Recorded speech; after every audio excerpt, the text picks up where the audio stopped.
Sahabat risalah Nabi yang dirahmati Allah, kisah ini diambil dari kanal YouTube Muhammad Sofi yang akrab dipanggil Mas Awi. Mas Awi adalah seorang Indonesia yang kini tinggal di Arab Saudi. Dalam cerita ini, dia membagikan pengalaman sepupunya, Ismail, yang bekerja sebagai pendamping jemaah umroh Indonesia. Suatu hari, Ismail mendampingi rombongan umroh ke Tanah Suci. Salah satu jemaah dalam rombongan tersebut ternyata merupakan mantan ajudan dari seorang pejabat di Indonesia. Setelah selesai umroh, mantan ajudan tersebut menceritakan sesuatu yang aneh kepada Ismail. Dia mengatakan bahwa selama ikut dalam perjalanan ibadah tersebut, dia mengalami hal yang tak biasa. Ismail mengungkapkan bahwa salah satu anggota keluarga pejabat tersebut selalu mengalami demam saat berada di Madinah, sehingga tidak pernah bisa sholat di masjid. Kelanjutan ceritanya, setelah rombongan tiba di tempat tujuan, saat hendak melaksanakan ibadah umroh, salah satu anak dari mantan ajudan tersebut mengalami kejadian yang aneh. Ketika hendak turun ke pelataran Ka'bah, si anak tiba-tiba menangis dan terlihat sangat ketakutan. Setelah ditanya penyebabnya, dia menjawab, "Kenapa semua orang yang ada di pelataran Ka'bah itu semuanya berwajah babi?" Kata Ismail yang mengutip cerita dari sang ajudan. Selanjutnya, mantan ajudan tersebut memutuskan untuk tidak melaksanakan umroh karena takut turun ke pelataran Ka'bah dan memilih untuk kembali ke hotel. Namun, ketika ditanya apa penyebabnya, mantan ajudan pejabat itu menangis dan tidak sanggup melanjutkan ceritanya. Namun, yang pasti ada kelakuan tidak baik dari ajudan dan keluarganya. Fenomena seperti ini memang sering terjadi di Masjidil Haram. Begitu banyak cerita yang tidak rasional diceritakan oleh para pengunjung.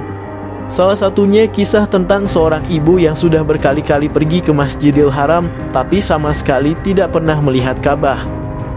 Mengapa bisa demikian? Jadi, kita melihat dari makna kata Masjidil Haram dan kenapa dinamakan haram. Menurut para ulama, karena di dalam tanah itu berlaku berbagai ketentuan yang mengharamkan kita melakukan berbagai hal seperti berburu, perang, mematahkan tumbuhan, dan lain sebagainya. Termasuk juga haram untuk dimasuki kafir.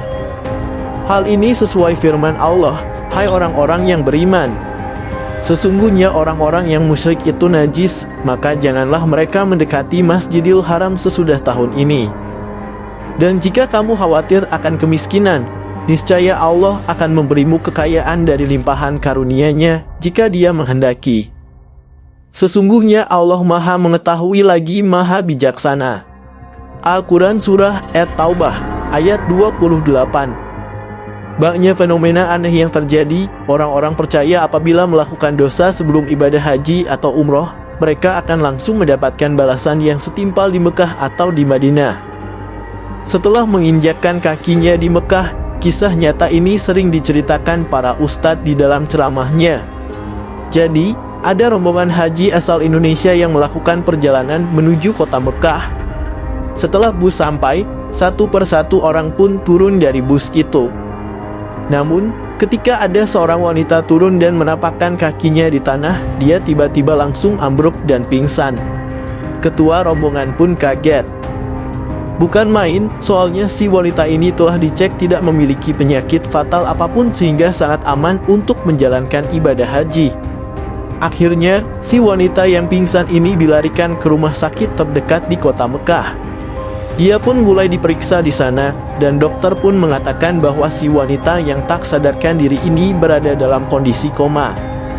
Akhirnya, dia pun dirawat di sana, dan rombongan pun meneruskan ibadah hajinya. Hampir sebulan lebih berlalu setelah kejadian itu, dan setelah rangkaian ibadah haji selesai, si wanita belum juga sadar dari komanya. Hingga akhirnya, pada suatu ketika, si wanita ini pun sadar dan langsung menjerit sejadi-jadinya.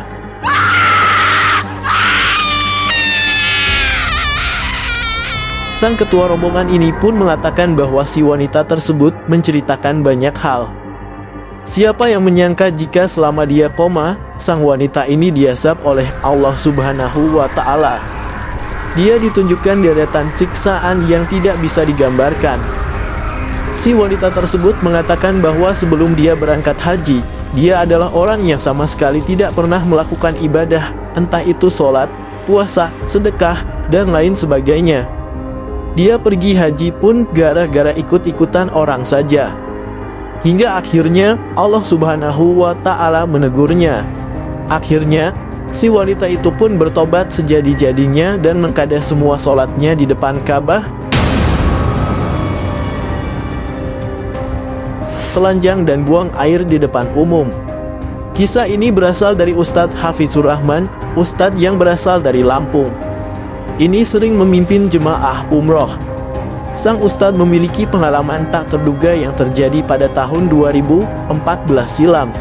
Diceritakan ketika itu dia memimpin jemaah umroh dari Banten. Ustadz Hafiz yang telah berada di Arab lalu menjemput jemaah umroh dari Bandara Jeddah ke Madinah. Dalam rombongan itu ada seorang ibu yang berusia kira-kira 60 tahunan, tapi berpakaian nyentrik dan berdandan cukup tebal.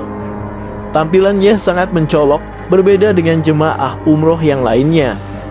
Ibu ini bersama jemaah lainnya pergi melakukan tawaf di pelataran Ka'bah. Ketika tawaf di putaran ketiga, tiba-tiba si ibu mengamuk seperti orang gila. Dia tidak ingin disentuh siapapun dan bersikeras untuk pulang ke tanah air naik ojek. Sang Ustadz berusaha membujuk si ibu dengan berbagai cara, dengan tujuan si ibu bisa tenang dan menuruti perkataan sang Ustadz. Pada akhirnya, ibu tersebut berhasil tenang kembali setelah beberapa saat teriak-teriak seperti orang kesurupan. Rangkaian ibadah umroh pun dilanjutkan kembali. Setelah selesai tawaf, jemaah umroh lanjut melakukan ibadah sa'i.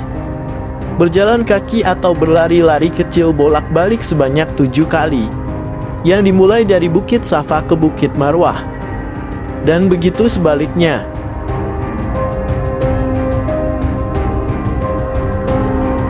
Pada putaran terakhir, si ibu mendadak ke belakang dan buang air kecil. Ustadz Hafiz pun dengan sigap langsung mengantar ibu itu ke toilet terdekat.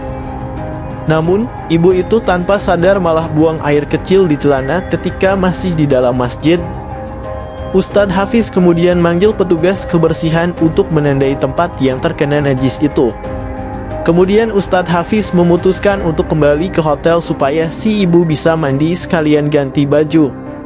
Singkat cerita, keesokan harinya si ibu yang sama kembali bertingkah aneh. Entah ada angin apa, si ibu telanjang bulat hingga buang air besar di depan hotel.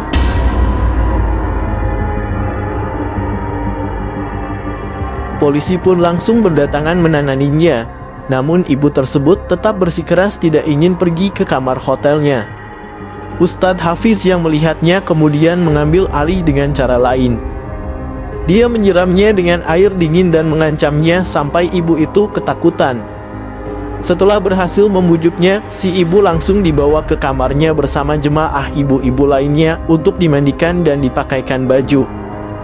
Kemudian, setelah dipakaikan baju, ibu itu dibaringkan di atas kasur dan diikat dengan tali di bagian tangannya.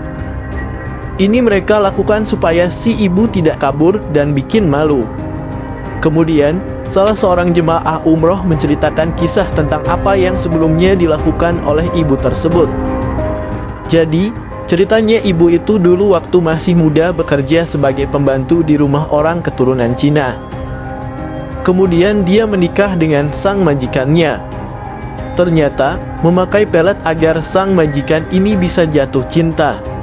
Selang beberapa tahun setelah dinikahi, sikap suaminya ini berubah menjadi kasar, bahkan memanggil istrinya memakai nama binatang. Ibu itu menduga khasiat pelet yang dipakai sudah menghilang, mungkin peletnya habis. Makanya majikan ini tidak suka lagi. Jadi, di rumah itu udah kayak neraka, istilahnya. Si majikan itu, kalau manggil ibu, bukan nama dia, manggil pakai nama binatang. Kata si ibu sambil bercerita. Mendengar kisah si ibu, Ustadz Hafiz pun lantas menarik kesimpulan. Tampaknya, pelet itulah yang membuat si ibu menggila dan berulah selama perjalanan umroh ini. Semoga kisah-kisah ini bisa mengingatkan kita untuk selalu menjaga sikap sebelum melakukan perjalanan suci, yaitu umroh dan haji. Wallahu alam bisawab. Semoga kisah ini bermanfaat. Lebih dan kurangnya mohon dimaafkan. Yang benar datangnya dari Allah, khilaf atau keliru itu datangnya dari saya pribadi sebagai manusia biasa. Sampai ketemu kembali dalam kisah-kisah seru yang penuh makna selanjutnya.